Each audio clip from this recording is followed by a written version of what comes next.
Hi everyone, how's your breakout rooms session? Yeah, I hope it's you great. had fun. It's great from my side.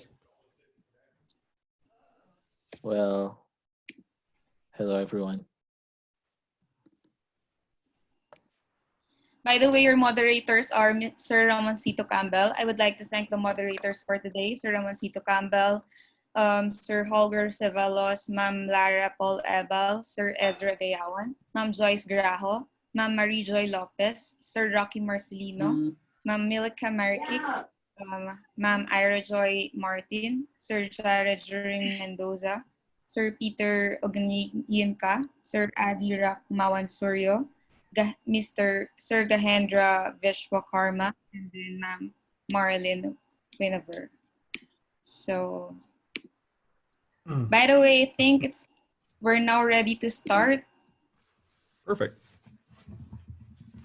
So, once again, good day to everyone, and welcome to ISI Young Statisticians Talk.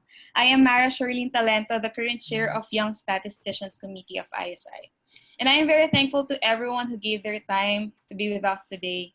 So to those who are not yet member of ISI, you may visit our website, and I'm going to send the link later. So our guest for today is a university distinguished professor and a chair in the Department of Statistics at Miami University in Oxford, Ohio, USA. After earning a BS in Mathematics and Statistics and a BA in Psychology from Miami University, he received a PhD in Biostatistics from the University of North Carolina at Chapel Hill. He also worked at the National Institute of Environmental Health Sciences, preceded his joining the faculty at Miami in 1988. His research interests include quantitative risk estimation, the design and analysis of environmental toxicology and occupational health studies, and the gerontological data analysis. He has published more than 145 peer-reviewed papers with many student co-authors, 4 books, and 40 plus other publications. Promoting quantitative literacy and enhancing connections between statistics and journalism are his more recent passions, which resulted in the Stats+Stories podcast that he developed with his journalism colleagues. As of now, they have 140 episodes and counting. He is a fellow of the American Statistical Association, American Association for the Advancement of Science, and Society for Risk Analysis.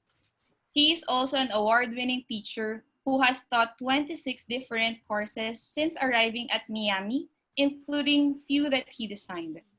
In teaching a course with a journalism colleague and another with graphic design colleague, advanced data visualization, are 2 of his favorite teaching experiences. And he is happiest when connecting with his students to problems posed by external clients. He has mentored over 56 graduate student projects and served on another 90 graduate student committees. In addition to the Statistical Professional Society service on the ISI Executive Committee and Council, he has been the Board of Directors of the American Statistical Association, on the IBS or NR Regional Advisory Committee. He has also served on numerous National Research Council committees and recently on the curriculum team for the International Data Science in the Schools project. He's happiest when hanging out with his wife and kids, one now in London and another in Chicago, 2 still live close to home, walking his dog, reading fun fiction, and traveling internationally. He is none other than the current president of the International Statistical Institute himself, Dr. John Baylor. Hi, sir. Hello, thank you so much for having me. This is such a treat. Yes, I'm going to admit all the waiting participants first, and then. Oh, perfect.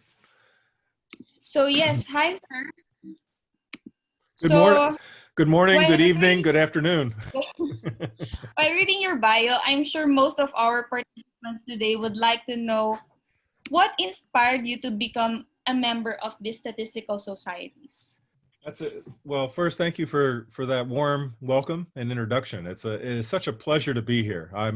I'm very impressed with the leadership that you've provided, Mara, and how you started this out. And I mean, I think it certainly serves our society quite well to have young leaders such as you. So thank you. What inspired me to become a member of a statistical society, when I was an undergraduate student, thanks for putting up the slide. This shows that I started out, and these are the societies I currently belong to.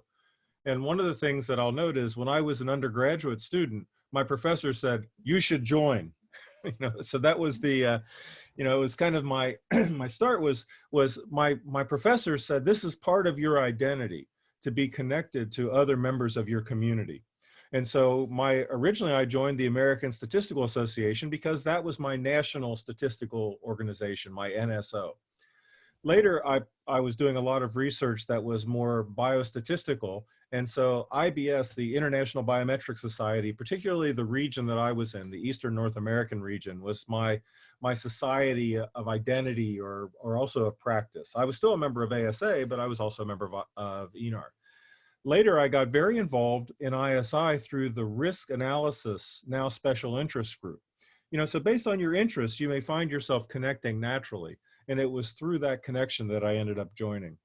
I also include kind of mentioning like the Society of Environmental Toxicology and Chemistry, the Society for Risk Analysis, and the American Association for the Advancement of Science are other professional societies because part of our identity in statistics is often our connection to our collaborators. And so those are three organizations. I've also belonged to others in the past, but you have to choose on how engaged you stay involved with. So does that answer it, or would you like to follow up? Why did you, Mara? Let me ask you. Why did you join ISI? Personally, I joined ISI because I know that I can develop myself further professionally and also to network with other statisticians like me. Well, my second question, sir, is that now you are the current president of ISI. What are your main priorities, especially during these times where the world is seeing the significance of statistics? And that's a really good question as well. I mean, one of my priorities is to talk to interesting people like you and everyone that's on this call. I mean, it's to connect to the members of our society. One of the things that all societies need to do is think about what do they want to do strategically. You can't do everything, so you need to focus. And right now, the ISI has four main strategic priorities. The first is to encourage statistical communication and networking. And part of that is accomplished through things like the World Statistics Congress, the regional stat conferences, the UN Statistical Commission, and side events.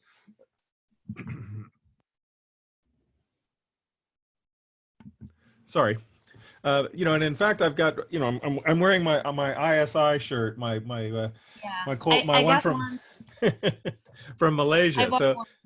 So that's part of the connection is that idea of communication and networking is a major part of what we do. And one of the things that I will work on and I hope to encourage as part of being president of ISI is that. Increasing the public voice of statistics. I mean, I think that ties directly to your question. As the world sees and appreciates more of statistics, we need to make sure that we're part of this conversation. And it's interesting to me, especially in light of things like the pandemic that we're all experiencing. The impact of curves, time courses of disease, and the idea of flattening a curve, or these images, the idea of some of the simulations that I've seen in news publications to show the impact of the isolation and distancing strategies. I mean, these are telling really important stories for our community, and I think increasing our public voice is part of that. On this slide here, you can see some of the things that we're doing. The IDSSP is the International Data Science in Schools Project, which is something that ISI is doing with partner organizations in statistics and computer science and others. We have a working group that's looking at data science. I mean, as we look at it's not just statistics and the significance of statistics, it's its role also in partnership with computer science. And often it's not as appreciated as much as we might hope. There's a new special interest group that just started in Malaysia, which was the Special Interest Group on Communicating Statistics and Data Science. And soon, just watch the news. We'll be rolling out a blog that's going to be called, a statistician reads the news, and it's going to be kind of with feedback and ideas from around the world. We're also going to look at what part of ISI's mission is to develop statistical capacity around the world. I think part of what you're doing, in fact, with this webinar series is very much consistent with what we hope to think about in terms of not just the networking and communication, what you're doing here with this achieves that first strategic goal, but also there's the idea of if you're doing things that are more educational, that you're very much consistent with that. We've done high-level workshops in official statistics. I don't know how many of the people listening are involved in that, but part of that is building out. Once you take your first job, you're not done learning. And so one of these workshops in capacity building is to help nurture that. And then I mentioned the International Data Science in Schools for the statistical capacity at the secondary school level. And last but not least, and it's always an issue of being a good steward of resources. So one of the things that we want to do is we want to secure our financial sustainability. And I think every organization, anyone that you work for, any place for all the people listening, this is something that you have to consider. And my goal and aspiration is always to leave an organization that I'm with in a better position than when I arrived. So what is it that I can do to help with ensuring that stable future? Yes, I personally witnessed this initiative on the working group for data science, and I'm also very excited to hear more about this. I believe that statistics has this great impact on data science personally. And I'm also happy to hear that young statisticians are part of these priorities. So with regards to that, what or how do you think the organization like ISI can provide to young people? Well, part of that is you answering that question. I think that I will give some of my ideas, but I think that everyone that's listening, it's to think about what it is, or what are some of the needs that you have? What are some of the things that as you are starting out in your career?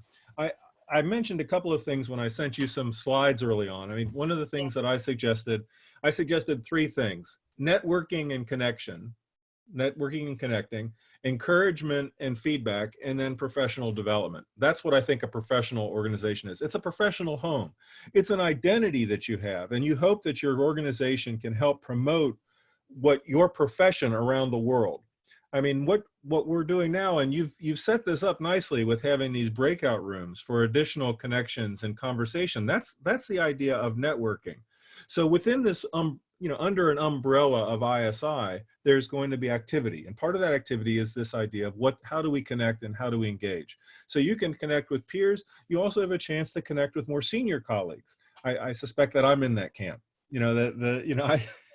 So one of the things that you could do is you have a chance to say, okay, when you were at this part of your career, what are things that you thought about? What were some of the challenges? How did you balance things? When I talk about the second point of encouragement and feedback, there's this issue of research, but there's also professional challenges. A lot of times as a young professional, you're dealing with not only change and transition into a work environment, but often your personal life is changing. This issue of work-life balance becomes even more important as you get to that point of, early in your career. And then finally, I would say that you're always going to keep learning. And so professional development should be part of what you do. I will tell you, I still go to workshops and tutorials and do professional development. The profession is not the same, and the skills and tools and methods are not the same as when I graduated. They won't be the same for all of you that are starting in your career. So, part of it is, can our organization help provide you with opportunities to continue to grow and learn? Yeah, I agree to that. Actually, I love the newsletters of ISI because I can see new opportunities and also be updated to the current workshops that's happening. And like this event, I hope after this event you increase your connection, and I hope you enjoy the breakout session that we provided, and I hope we achieved your expectations. We're very happy to read the comments from our registration form. I'm going to read some of it. According to Mercy Apoya John, According to him, statistics is not a problem but a solution to most problems if well utilized. And then according to Gospel Esiaba, statistics is not just abstract, it's relational and applies to real life events, and it improves human experience. So for you, sir, what do you think is the most important in your career as statistician? So in terms of answering this question, in terms of important, I'm thinking important in terms of what's important for you to have success as a practicing statistician is the way that I'll try to answer this. And you can, and please ask a follow-up if you wish. I'm going to assume that you know your discipline. This is also, that you have the foundations, the mathematical, statistical, theory, methodological, and computational tools foundation. So given that you have that, I would suggest three different things. A sense of curiosity. Why does something work or not work? How do I understand? How do I formulate a problem to be able to gain insight into it? Can I use existing tools that are out there for this problem, or do I need to build something new using my knowledge, my foundational knowledge? The other part is communication. You have to be able to understand and work and collaborate. And so part of that is understanding what really the problem is. And then secondly, you need to be able to present your solution. If you can't present your solution, it's not going to be used. And that's just, if a solution that's not implemented is a solution doesn't have much value. So you got to be able to communicate in order to have that impact. And finally, I would say I've had fun. I like what I do. I get to work on new problems. I get to work with interesting people. I get to meet, I'm continuing to learn. And I think that if you can find a way to take this technical passion and skills that you possess, this knowledge that you have in statistics, and be able, and engage in problems in meaningful ways, and be able to communicate and convey it, it's going to be a joyous career. So that for me has been a lot of fun. I've been very fortunate. I feel very blessed. Yes, and I feel the same way too. Actually, statistics is like something that was given to me, and I was surprised that I liked it because I was able to apply to almost any field. I can produce analysis to almost any field. It's like a bridge to disciplines, Sir, I learned yesterday that you also work in the government, industry, and the academia. So how can you differentiate the working environment in these three sectors, particularly with regards to statistics? No, that's so my experience. So I'm gonna start with a disclaimer. As all good statisticians, we should give caveats or there's limitations to our analysis. So I'm going to give you my caveat, which is my limitation to my response. My last three decades of my career has been focused in academia. I did work at a government research facility, so a National Institutes of Health, and I've continued to collaborate with people at the National Institute for Occupational Safety and Health. So I've been at both. I've done work at NIH and NIOSH, which is part of the Centers for Disease Prevention, the CDC Center, and so. In doing that, so I have perspective from that, and I did some work post my undergraduate in more marketing research and industry. So my caveat is that I know my experience has been more distant for the industry and government, and also through some of my students. So having said that, now I can answer your question. I've given too many caveats that you're going to say, wait, I'm not going to listen to this guy now. So one of the things that I've thought about in terms of academia. What you find with academia is that you have a lot of autonomy. You can determine kind of a lot of the problems that you work on. And you also have this, what I call periodicity. During the semester, I may be working a lot on my classes. In the summer, I'm working more on my writing and research. So there's kind of this cycle of the academic year that kind of is imposed on most of the practice and life that we have. One thing that you have is, that you're going to have uncertainty, at least if you have a tenure track position. So you have 7 years before you've got you know, 6 or 7, depending on the institution, before you have this tenure decision. And then you have another certain number of years before another promotion, and then kind of you're done. You know, it's sort of a strange animal in that way. There's always something you can be doing. There's always homework that you have. I sort of laughed at, you know, I thought when you were a student, for those of you that are students now, do you always feel like, you know, I could be doing this. You know, I could be doing this problem set. I could be working on my project, working on my, I feel like going into academia means you always have the student's homework due experience. There's always something you could be doing. Now, having said that, I've gotten great joy of it. Now contrasting that a little bit with business, industry, government, you know, you tend to work on problems and the needs of the organization. You know, the university, if the needs of the organization tend to be service. In terms of the business, industry, and government, the needs of the organization are the data analyses and problems that you work on. But I think that the opportunities in industry and, you know, have just exploded in the last 3 decades. You know, you have chances to work on all sorts of really interesting problems, and that's something that you all will be able to take advantage of. I think there are many more opportunities in business and industry for you all that are starting out in your careers now than existed for me. I mean, when I thought about industry positions when I was finishing up, it tended to be, you know, maybe market research for some people, or you know, drug design and development in the pharmaceutical industry, maybe some government statistician jobs. My government statistician jobs, let me also say that I wasn't working in kind of the census side of the house. I was working more kind of the research side. Those are very different things. Regardless of this, you know, you're going to get jobs that are going to be called lots of things. I mentioned here that you know, some of my recent graduates in our school have gotten jobs called data scientists or data analysts or market research. You know, they're just different kinds of labels. They often may not be called statistician, but you want to look for the skill set that you possess in the training that you have when you start looking for these jobs. Yes. Wow, that's great words. And actually, personally, when I started working, it's already in the academy, but maybe I want to try to be in the industry to give me some experience that I can bring to teaching career. I thought, yeah.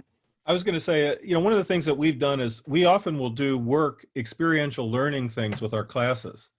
So we'll do work, for example, with the local coroner. You know, the coroner is the person that determines causes of death, particularly if there's a concern about what caused it. So I had students working on a project where they were analyzing cause of death information for drug overdose deaths in our community.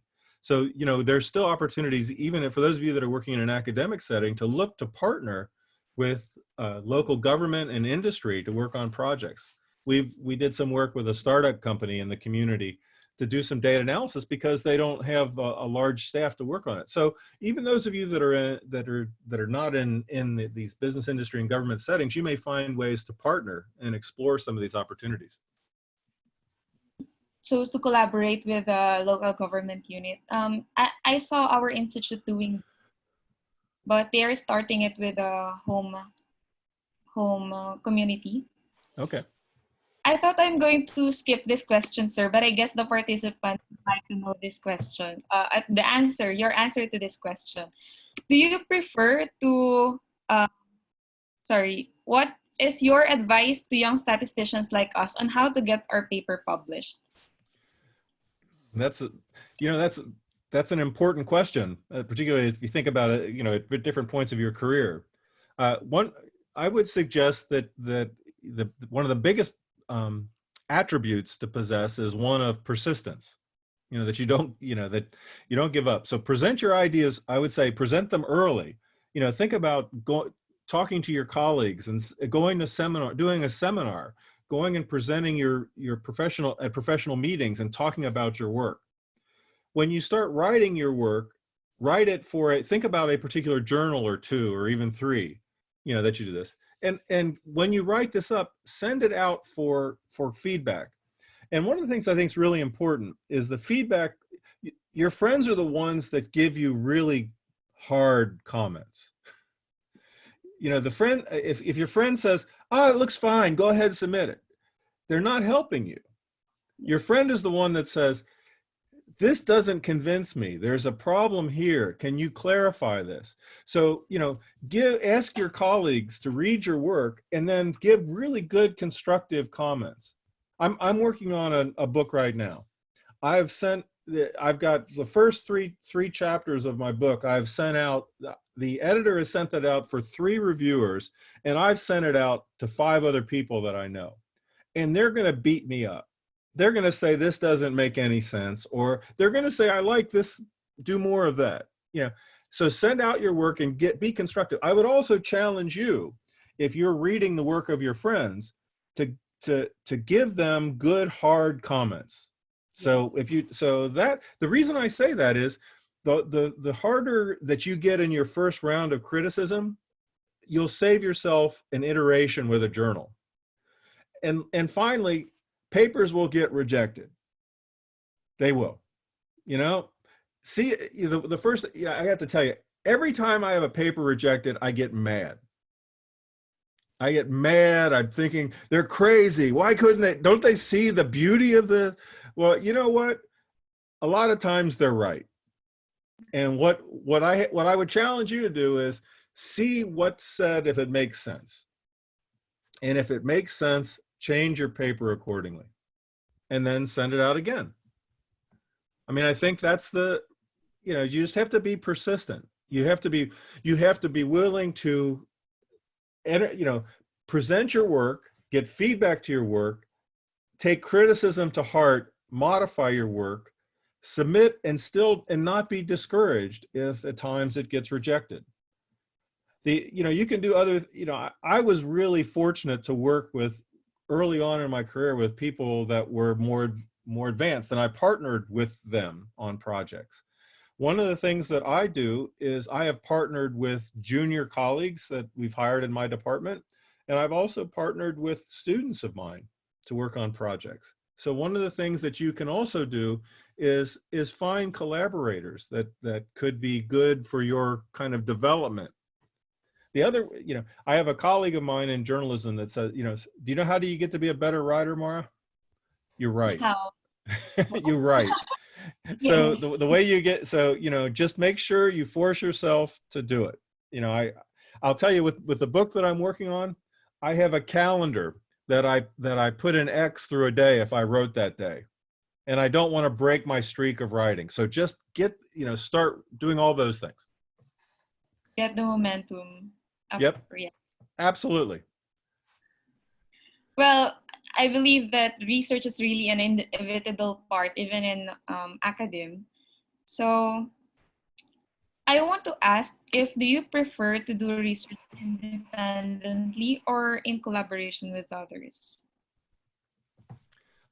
Most of the research that I've done has been collaborative. I like working with people. I think that, if you look at the history of statistics, a lot of what we do came out of partnering. So, I mean, if you think about the agricultural statistics coming out of an agricultural research center in the UK, you're thinking about that. That's kind of the origin of it. Some of the regression, the origin was looking at relationships. Errors of measurement in the normal distribution were part of, measuring real world phenomena and then characterizing it. So I've worked, as you've listed there, I love the John Tukey quote that the best thing about being a statistician is you get to play in everyone else's backyard. I mean, I think when I was a young professional, I didn't know what I wanted to do or what, I didn't want to focus too much. I wanted to keep learning. And so now my interests, I've predominantly worked in more biological health related applications, but I've also worked, with people that are psychologists, a lot of people in public health. I've looked at injury rates. I've looked at, I've worked with a county coroner. I just have had a lot of fun with thinking about this. I've talked to colleagues about how do shells enter the fossil record? There's a process by which, shells might get destroyed and some will survive. How would you think about that in terms of the distribution that you observe, given with the distribution of shells when you probably started? I've talked to people in education about how would you evaluate the effectiveness of a new teaching strategy? that to me is just part of the joy and fun to think about how, where do you work and what do you do? So does that answer it? How about you, Mara? What do you like to work? Yeah. How do you like to work? I'm actually enjoying your inputs about this. Well, I am still young, I think, for research, but so I want a collaborative research, and of course I am still looking for some mentoring from statisticians like you. Yes, and I guess this collaboration may also result to passing of knowledge to younger ones. One question here is about the programming language or statistical software. I guess you have a book. Am I right? Yes. You have a book about SAS. So what programming languages or statistical software do you use? Well, I started out in the slide that you see there. Do you see that card there? How many of you have ever seen a punch card? I mean, it's impossible to answer, right? There, for all the but that little card there is how we used to program, and each of those cards would contain a single line. So I initially used Fortran and SAS, where we were each line of a SAS program would be on a card, and we would program in it, and it was really awful. It was really something like that before, but I read that on books. Oh, it's because what would happen is you would have to run your card deck, and you would find out that you forgot a semicolon in a SAS program, or you had something in the wrong column in a Fortran program. So, and it would be 45 minutes later that you'd realize that, as opposed to the instantaneous response. So I ended up using Fortran and SAS, and then I used some other languages like Rational Fortran, Rat4, and Speakeasy, and Pascal. And those were all on those video display terminals like that's pictured in the bottom right. Now, mostly what I use is R. I used S+ for many years before R was even out. And I also use SAS, and part of it is I've ended up working on statistical programming problems, and I've taught classes in it, and that's why I've done that. I'm learning Python now, so I'm taking I'm working through a couple of books, and I've also been working through some Coursera, the MOOCs, the massively open online courses on Python to learn more about it, because we're looking at building out some new courses that might include both programming and R and Python as part of the introduction for our students. I mean, R is just so beautifully extensible. I mean, it's wonderful in terms of some of the libraries and packages, and in terms of visualization, it's quite strong. And SAS has some wonderful tools and built into it, particularly for some of the modeling. And so I guess I would argue that the modern computing requires all of us to be multilingual. It's not sufficient to just know a single language. And I've mentioned these are more programming languages or particular statistical environments in which to work. I tend to work in an IDE, an interactive development environment like RStudio when I use R.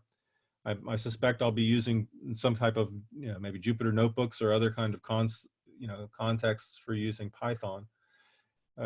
You just have to find this. The other tool that I would add, I use peripherally, are things like SQL. So ultimately, you have to think about the tools that you need for accessing databases. Does that help? Yes. Personally, I'm using R2 and SAS. Yeah. These two are very powerful statistical tool. Especially, I love R because I can just install the package, and they are very updated too. Yes, for the visualization tools, I mean, I think they're brilliant. I mean, it's just the ggplot too. I saw your I think you talk about ggplot too. Am I right? Yeah. Yes. So I saw your shirt. May I ask what was the conference or workshop you last attended? Well, the last one I attended, I'm actually wearing the colors here. This is from the World Statistics Congress was in Kuala Lumpur, and so I was there, and that was last year, And so that, and then actually immediately before that, I was at the joint statistical meetings in the U.S., which are the main North American meetings. So for me, my habit is to go to both my national meetings and the international meetings to connect to colleagues. As I mentioned here, that this is, 2019 was really a fascinating conference. It was great to connect to colleagues from around the world. Even though I had a lot of administrative meetings as the executive committee and as president-elect at the time, I still had a chance to go to some wonderful sessions and connect. So that was a lot of fun. So Mara, you attended, is that right? Yes, I met you there actually. Yes, yes. So what did you like the best? I like the best actually the networking part, but I really do love the IPS, the invited paper sessions, especially the talk of Efron and Dr. Davidson. They are there, and yeah, we also have a venue of some networking there, like the dinner for the members of ISI. Yes, it's very cool and fun conference. Good. Actually, some of my colleagues are here too. They are with me in the World Statistics Congress. Oh, great. And also, I'll now go to the teaching part. At the registration form, I saw that. Oops, sorry. Yeah. Hi. Come here. That's my Sorry. my protector here. Yeah. We have a lot of protectors, especially during these days. Yeah, anyway, she was worried that you were going to ask me a really hard question. Well, it's safe now. So I saw that many of our participants here are also from the academe, like the University of the Philippines, Olabisi Obanjo University, Gombe State University, University of KwaZulu-Natal, Takoradi Technical University, Shahalal University, University of Limerick, Medical University of Vienna, and the list goes on. Wow. So I bet they want to ask you this question. What are your opinions about e-learning for statistics education? That seems to be an important topic right now, doesn't it? As we, as I speak to you from my home, and as you, as we all are speaking from various parts of the world, where many of us are still continuing to be, socially distant, doing social distancing and being isolated. I just to give you a little context, I have developed and taught online. I did this a number of years ago, and in part we were building out a program for people that were going to be participating in the university remotely. As a student, I've attended a couple of MOOCs, particularly those related to R and Python, and I still continue to participate in webinars. Just this calendar year, there's been a really nice one from one of the Shiny developers on ggplot 2 and the Data Visualization Society has had a number of these. And by the way, you can join the Data Visualization Society if you're interested in connecting with that.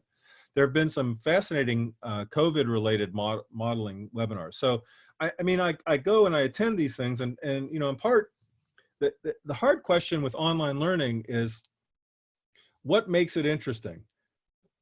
It's easy to sit. Well, I don't know if it's easy. If you're face to face, 55 minutes seems like, I can do that. If you're looking at a TV screen or you're looking at a computer screen, that seems like a really, really long time. I mean, this actually exchange here that we're doing is hard, although it's better because you have multiple people that are engaged in this as opposed to me talking at you. So the first thing that I would say about online learning is don't expect it's going to look just like your face-to-face class. You have to do things differently. People don't have the patience for video. I mean, when we did video, it's the rule of thumb was 5 to 7 minutes was about as long as a video as someone could tolerate. Just think about yourself and what works for you is one thing I would recommend. What is your attention span and what's your patience? So I would say, it's going to be really hard work. It's not simply moving from a face-to-face to an online venue. It's not so simple. mean, what you have to do is you have to think about what are best practices for teaching online. And you know, the hard part is, and this is something that you're doing with this webinar, is you're building an online community. What you've done with some of these young statistician webinars, and I hope will continue to do, is trying to build this connection and this sense of belonging. Any class that you teach is building a community. You know, that's part of what we need to do. So how do you build a community? How do you create opportunities for your students to interact with each other? How do you create opportunities for your students to interact with you? And, you know, I would also suggest do you have access to instructional designers in your environment? You know, people that are specialists that know about doing this, because their advice can be incredibly valuable as you think about building this out. The other is expected change. You know, I often joke that the time you want to take my class is the third time I teach it. The first time won't be bad, but I'm going to learn a lot. And the second time is going to be a lot better. And then the third time I've probably converged. You know, that's so I mean, I guess I would say, as you teach online, find ways to get feedback, interim feedback, and be willing to tune your class as you go forward within that class, but then as you move forward into the next times you offer it.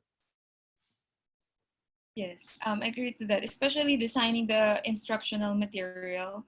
That is actually a hard part to, especially in statistics, where we have the statistical tools and programming languages that we have to teach them. So it's hard, but go ahead. Sorry. Yes, I'm done. Yes. So yes. let me just a quick follow up. I mean, one thing is, as you think about this, is, you know, start with what are the learning. If you think about this from a course design perspective, what is it that you want your students to learn? So those are, you know, if you start from your learning outcomes, then once you've done that, then you design what are the activities that will help students achieve those outcomes. And then how will you assess their progress towards achieving those outcomes? And if you know, in some ways, I think that you have to be much more organized to do an online class than to do face-to-face classes.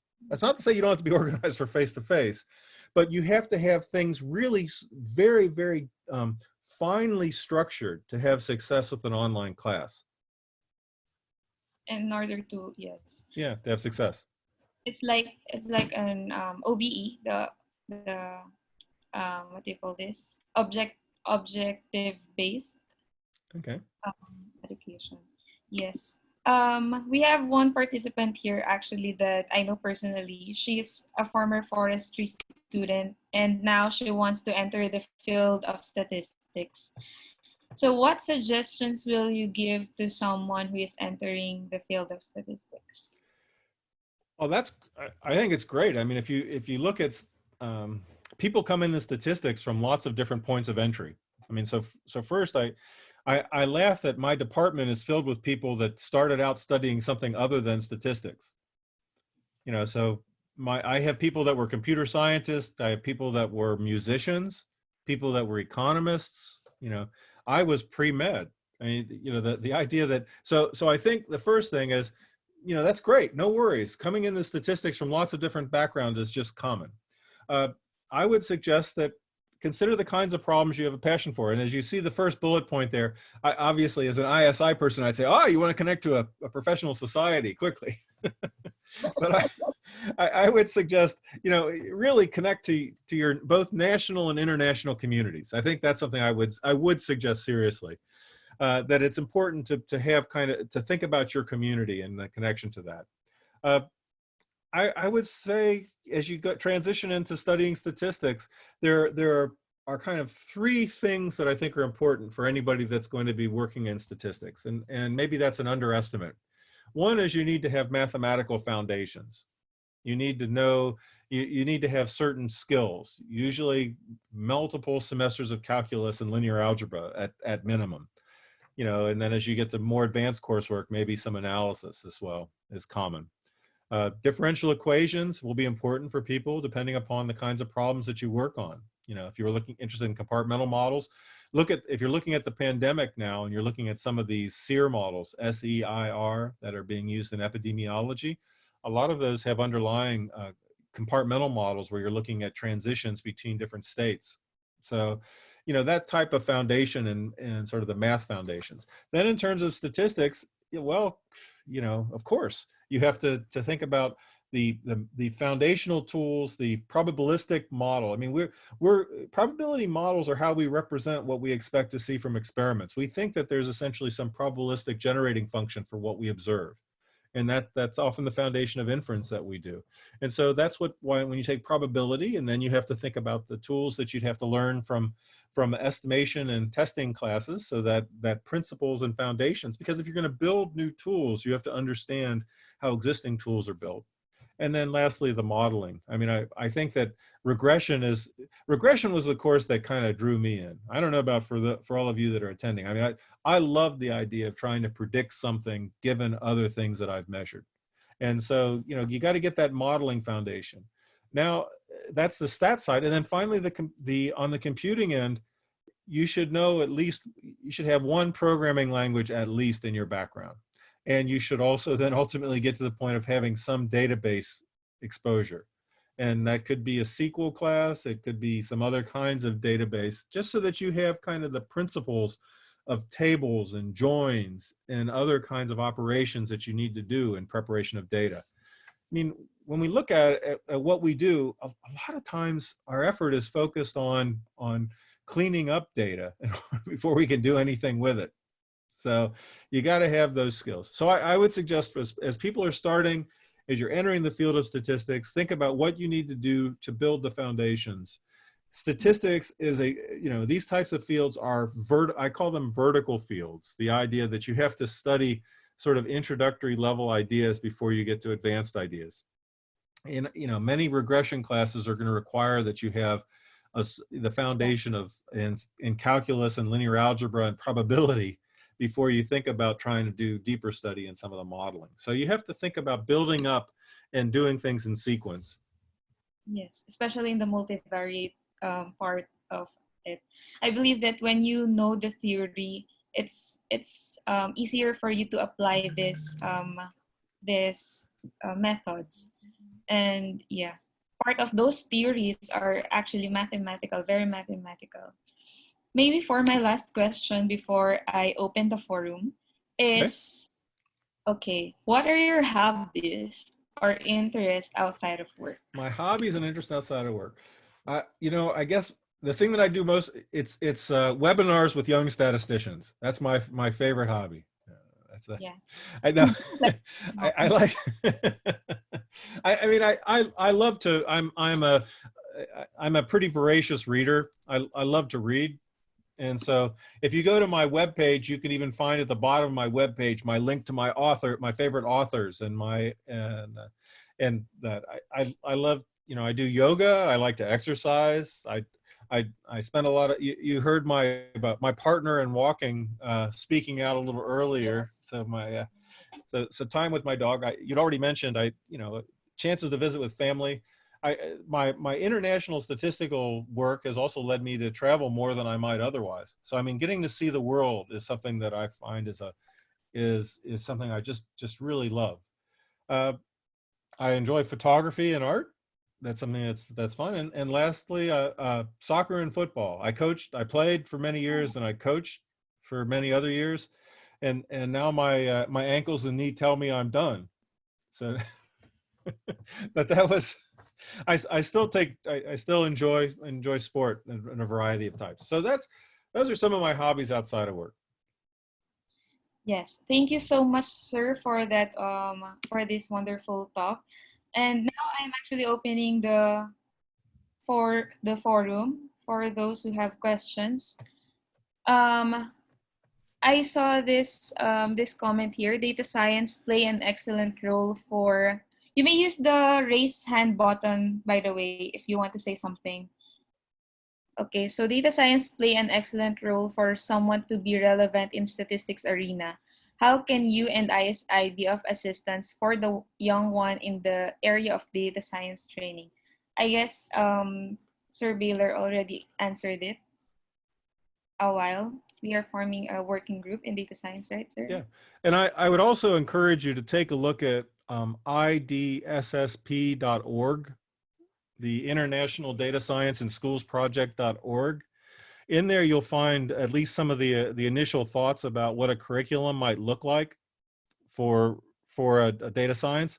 And you know, some of my comments to you, if we had this conversation 30 years ago, well, you know, maybe some of you wouldn't have been breathing, but you know, if we had this conversation 30 years ago about what would be part of statistics, I don't know that I would have talked as much about the dimension of programming, you know, and the idea of kind of data processing and data visualization. The tools were not as developed, nor, you know, and the skills were not there. So I think that a modern statistician must have very strong computational skills. I mean, you don't have to know the same kind of computational level as a computer scientist. I mean, I think, though, that you might find yourself working with a computer scientist that's going to help you access information that's being stored on some data lake, some other kind of remote access of data. So it's part of modern practice of statistics to become competent in this. You know, my students are getting jobs as data scientists. Yeah. You know, that's what, you know, if you have that strong computational skill with your statistical skill, you'll be in great shape. Yes, thank you, sir. Another comment from Taiwo Aderemi. What is your advice on standardize and synergize all government statistics agencies, most especially in underdeveloped countries, to be up to date with the rest of other leading statistics agencies from developed countries? We still see a lot of disparity in statistics practice from country to country. I mean, I think that we are looking to improve the practice of statistics around the world. You know, for those of you that are very much involved in official statistics, do you know about the IAOS, the International Association of Official Statistics, which is an association with an ISI? John Pullinger is the chair of, well, the president of that, the IAOS right now. And, you know, one of the things that we've done is there have been a number of ISI related capacity building workshops around the world. There was supposed to be one in Africa last fall, but this spring, excuse me, and it was canceled because of the pandemic. And talking to colleagues at the at the UN Statistical Commission meetings this March, it was clear that you know, there's growth and development around the practice of statistics in official statistics. I'm kind of waffling here on this response because I'm trying to think about what is the need. So there will be differences in practice, and part of that that difference will disappear as you all continue to increase in your skills and development. So I would suggest that the level of practice within different NSOs is going to change as the skill set of practitioners continues to change. It's, you know, they're quite a broad range of practice within NSOs. And maybe it makes sense for me to ask, is there a follow-up to that, or what sort of clarification that you'd like to extend? The questioner is Taiwo Aderemi. Is he here? So Taiwo, wait, I'm going to look for his. I think he's muted. Yes.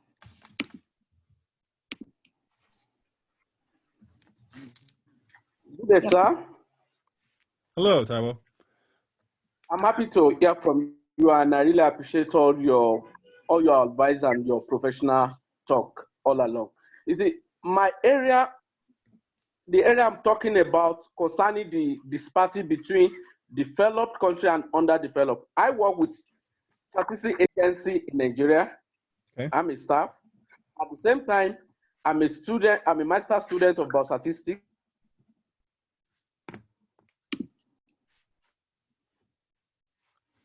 In one of the universities, and one of cooperation between the academics,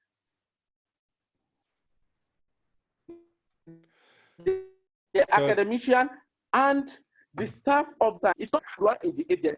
So the statisticians, they feel aggrieved and they feel underrated, that it is their place other professionals are taking.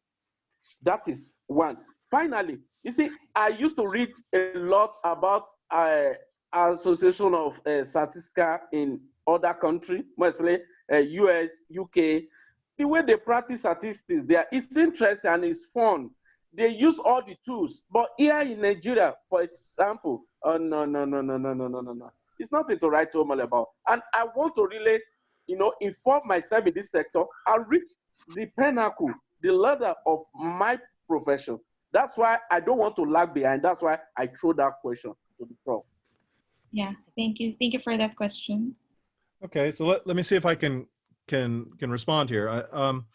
Some of what you mentioned is this issue of I heard as partnership with kind of the other stat community within your where you live and where you work. I've seen that there are local chapters in my country of statisticians that work in different sectors. So one thing that you could do is think about how do you build a local or regional presence. And part of that would be kind of information sharing. So when you talk about working within Nigeria in terms of the official statistics community, are there other kind of regional presence within there? There's some other folks there are other communities that might also have expertise that would be of relevance and interest. There may be statisticians that are working at like the African National Development Bank and others that are within this community that you would say, hey, let's put together, kind of a maybe mini day or a short course day. Or maybe one of the things that you'd say is, I want to learn about this and see if you can find within the community people that are working on that area. There are an example that comes to mind is the Office of National Statistics in the UK has formed a big data group. I think the Dutch Central Bureau of Statistics, CBS, has also formed another group that's doing big data science. Maybe you could think about getting a couple of, a sort of mini symposium of people presenting kind of the foundational ideas that you could then build on. I mean, some of it is I think it's going to require some of your initiative to respond to this and say, here's a need that we've identified. What are some of the ways that we might approach this? And what ISI could help with is through things like the IAOS, the International Association of Official Statistics. They might be able to say, okay, here's some folks that might be able to assist with addressing some of these. Maybe we've talked about how we might do webinars or other kinds of activities in support of kind of the interest and professional development of our community. What you're saying really, I think speaks to that. Yeah. So due to limitation of time, maybe we can accommodate one last question from Ifyoluwa Oladapo.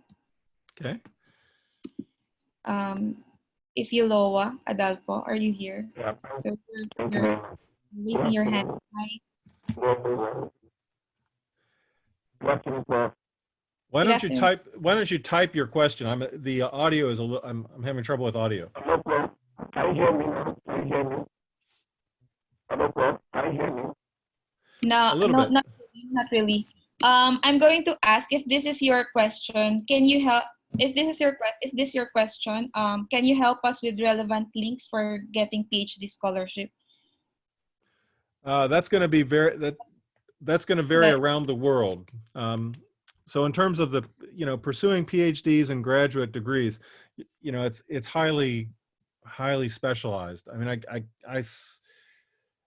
if you want to do that, I mean, get as strong a math and statistics foundation as you can at this point, and then you're going to have to take appropriate entrance exams for most of the institutions, and it's going to vary. There's not a single answer about how to respond to that. Sorry. Yeah. I would suggest take a look at the countries where you want to go, and what I would suggest that you do is email the director of graduate studies for departments that you're interested in. Do a little bit of homework, go to the websites for the schools, and then once you've done that, then investigate kind of what their requirements are, and then email the Director of Graduate Studies with questions such as you've just posed. Yes. So thank you for that. I think we have to end the talk because it's already 8:57. And any final message to the young statistician, sir? Well, first, you're the future. I'm having the pleasure of looking at the future of my discipline right now.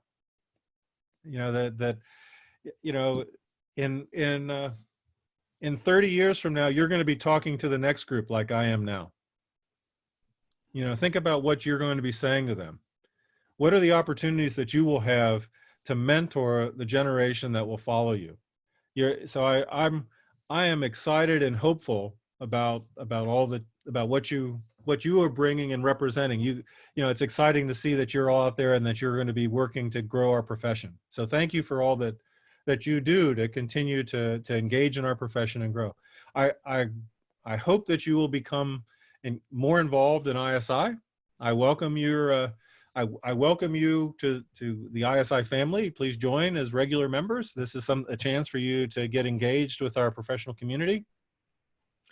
I would welcome your, I will, if you're followers if you're involved in social media, feel free to engage with me on Twitter. My handle is John_Baylor, and I'll often tweet related to things that are ISI related as well as Stats and Stories related. So I would be happy to engage with you in that way. And I'd also like to give a special thanks to Mara for her leadership of the young statistician community.